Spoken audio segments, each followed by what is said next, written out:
Vous lui mettez combien? Est-ce que c'est le MVP pour vous du match et vous lui donnez sa note? Et puis on va parler du 9, 8. Oui. Éblouissant, non, c'est retourné 9. parce que là c'est éblouissant, 8, Oui, mais 8, 9. 9 aussi, à son âge. Est-ce que ce but-là fait tourner la rencontre? Oui. Ah ben d'abord vous. Ah oui. Ah oui. Ça met un coup de froid. Ah oui. Parce que il a climatisé les Bleus. La France, c'est bien. Enfin, il y a encore pas mal. Rappelez-vous, il y a la situation de qui aurait pu faire 2-0 quand Rabiot se fait rattraper, se fait découper. Ça sert pas Mbappé. Et le but, il n'y a pas longtemps après. Donc c'est un moment où la France a encore un petit peu l'ascendant dans ce match-là. Et quand il prend le ballon, honnêtement, tu le vois pas. Enfin, moi, je ne le vois pas venir. Je sais pas si Johan, Dan, avec ton talent. Évidemment que c'est le tournoi. Moi, je ne le vois pas venir, le but. C'est pour ça que je trouve ça extraordinaire. Et sans élan, cette force-là, il part, tac, tac. T'as pas l'impression que ça part aussi vite. Il y a tellement une superbe qualité technique dans la prise de balle. Déjà, le petit crochet qu'il fait au départ, où il mystifie, je crois que c'est Rabiot une première fois. Et puis juste ce petit pas où il te pousse le ballon, et ensuite l'enchaînement avec le pied gauche qui va choper la lucarne. Il en a refait une. Attends, juste, mais. Excusez-moi. Je suppose qu'il non, mais tu sais, il en refait une. Il rentre à l'intérieur, je crois que c'est en deuxième période, bien sûr, et il la frappe pied gauche et au-dessus. Mais parce que peut-être que là, parce qu'il est plus près, tu vois, et dans la première, mais ce qui est surtout extraordinaire, c'est que sur un pas, la force qu'il donne au ballon. Il part à 102 km/h. Mais c'est un truc absolument génial. 9, je trouve que c'est un peu exagéré, 9. Ouais, non, mais c'est parce qu'on le voit pas trop dans le match. Non, parce qu'il est gamin, c'est tout. C'est moi ce que j'ai là. Non, mais d'accord, mais je trouve que dans le match, on le voit pas trop. Non, pas trop. Effectivement, je suis d'accord avec toi. C'est un but sublime qui fait tourner le match. Ce que j'ai aimé, c'est la joie aussi derrière. J'adore ça. Bah oui. Non, mais avec ses coéquipiers. Bien sûr. Les coéquipiers, on voit les pédris, on voit ils sont comme ça. Ils sont sur le site de l'équipe. Ils expliquent qu'il a mis le même but contre l'équipe de France des 17 ans il y a un an. Ah ouais? C'est le délire. Le mec, il était à l'Euro 17 ans, un an après, il fait ça en demi-finale de l'Euro. C'est crazy, quoi. Attention, Stéphane. On va pas casser la table quand même.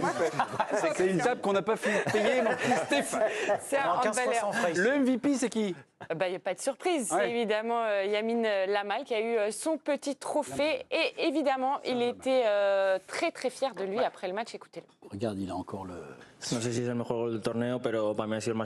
ne sais pas si c'est le plus beau but du tournoi, mais en tout cas, il restera spécial pour moi. C'est mon premier dans cet Euro et je suis très heureux que l'on soit qualifié pour la finale.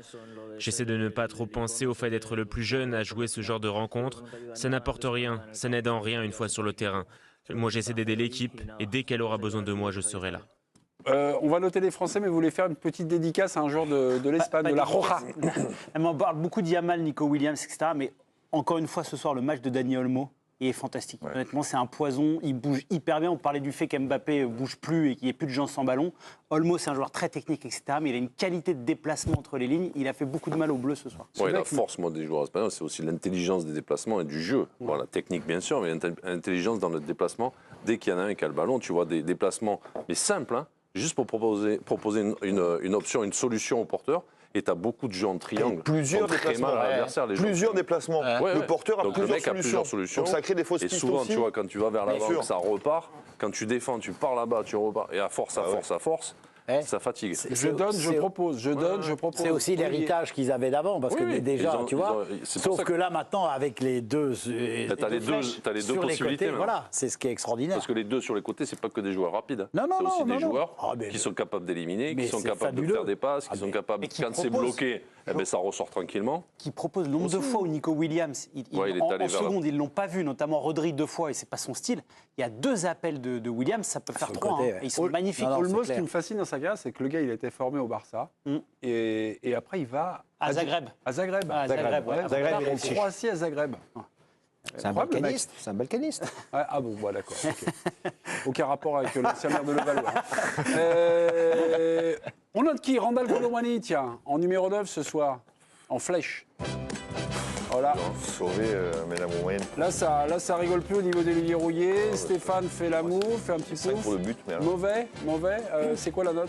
Pardon. Ouais, c'est 3. Non, c'est bien, c'est pas. Il a marqué. 5, moyen. Ah, mais il marque. Il marque quand même, Olivier. 3, c'est dur. Donc Mbappé, tu mets combien? 2. Allez, il est passeur décisif quand même. Tu mets 3. Ben non, mais attendez. Non, alors là, il faut être clair.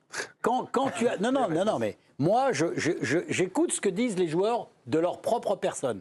Et quand j'entends Mbappé qui me dit, parce qu'on est sur Mbappé, quand j'entends Mbappé qui dit d'un joueur de mon gabarit, je veux mettre mon empreinte sur l'Euro, eh bien excusez-moi, un match comme ce soir, je mets 2 parce qu'il a une passe décisive, je mets 1 s'il n'a pas cette passe. Il faut être sérieux quand même. Il y a un moment, je ne veux pas être dur, mais il faut être sérieux. Là, c'est Colomani, le mec, il se met un costume sur la tronche. Oui, c'est Colomani. Parce que vous me parlez de Mbappé.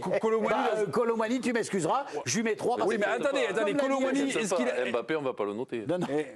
Colomani, il n'a pas eu des déclarations. Non, mais Colomani, je lui mets ça. Ce qui m'a fait réagir, c'est tout à l'heure ce qu'a dit Joe, et je ne l'avais pas vu, c'est le déplacement qu'il fait dans le dos du Français, là.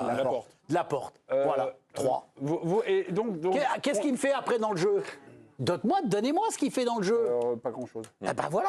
Pas grand-chose. Non, mais il marque. Oui, non, mais ok, mais c'est pour ça que je lui mets 3. Ah. Bah oui, mais c'est quand même le but dans le jeu, quand même, de l'Euro. C'est pas important, quand même. Vous avez mis quoi? Mais non, mais il faut pas non plus.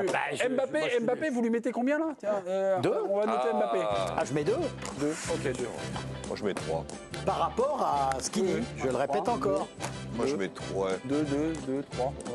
Pareil, non? Ouais, ok, d'accord. C'est horrible. Ah, déconne. Voilà, ok. Autre joueur à noter, mes petits. Dembélé, le roi des centres. Ah non. Dembélé, d'ailleurs, tout à l'heure, on a sorti un truc, c'est 16 centres, 3 réussis. 16 centres, 3 réussis. Voilà, 3 réussis, ça veut dire 3 qui ont touché les Français? Ouais, voilà. Il y a eu quand même quelques bons centres, mais il n'y a pas forcément... Mais c'est pas la moyenne, quoi. 4 et... Ça peut pas être la moyenne. 3. Finalement, le constat de Deschamps, c'était il avait fait une bonne entrée. Mais t'as envie de le voir. Pendant le match, on disait, mais vas-y là-bas, va là-bas, mange-le. C'est toujours la même chose, en fait. T'as envie de dire, mais mange. Et puis après, si tu te centres en tribune, tant pis, mais au moins provoque un penalty, un coup franc. À la 44e, ce coup franc qui provoque, là, qui est intéressant. Il y a un ou deux ans. Mais t'as envie de lui dire, mais arrête. À un moment, il y a une action où il va dans 5. Vous vous rappelez? Il repique au centre, il y a 5 Espagnols. 5. Sur le 1-2 avec Mbappé, la remise d'appui. T'as poussé là une fois extérieur du droit, il est mort le mec. Moi ce soir, le seul truc que je trouve, c'est qu'il y a 3 centres, honnêtement, plus les attaquants qui ont mal joué le coup. On est d'accord. Il y a 3 centres qui ont été bons. Il y a quelques minutes sur ce plateau, Stéphane Guy a mis un défi à Camille Macali, sa voisine. Le but de Yamal qu'il avait inscrit il y a un an, à peu de choses près, jour pour jour, dans une compétition de jeunes. trouvé quand même. Je sais pas. Alors, je peux dire la vérité. Soit vous l'avez, C'est les chefs qui l'ont trouvé en les revue. chefs. Regardez, pour faire plaisir à Stéphane. Merci Il Camille. est plus excentré encore même, j'ai l'impression. Ah oui, il est encore plus excentré. C'est magnifique, hein. Ouais. Il est un peu plus près. Hein, Il frappe coup de pied, elle retombe un peu, non? Ouais. Coup de pied intérieur, là, les nouvelles frappes. Là. Ils vont marquer des buts comme ça. Hein.